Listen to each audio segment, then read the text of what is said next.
4 คันพบกันที่งานบุญทรงเหือออกพรรษาที่นครปักเซเนาะพวกเขาจากห้านสมหวังคูโบต้าจะพาน้องๆทั้ง4ไปพบกับพี่น้องอย่าลืมอย่าพลาดมาแวะกับพวกเขาได้เลยพวกเขานำไปทั้งหมด4 รุ่นเนาะของสัตว์ทีเดี๋ยวเขาจะเข้ามาเบิ่งใกล้ๆกันว่ามีรุ่นใดๆเนาะสำหรับคันแรกเนาะเป็นสัตว์ที100พัทที่มากับรถซิ่งทอซิ่งสัตว์ที100พัทมากับทอซิ่งเนาะขยับเบื้องนี้เนาะจะเป็น PEM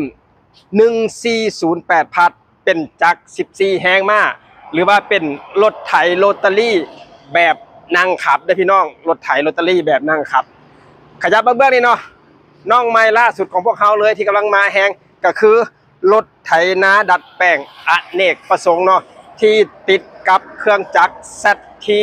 155 พัทรุ่นนี้ไถได้ดันดินก็ดีเนาะ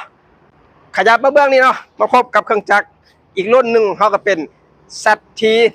180 พัทที่ติดกับรถอีแตน4Uเพื่อเป็นอีกทางเลือกหนึ่งให้กับพ่อแม่พี่น้องได้เลือกสมเลือกไส้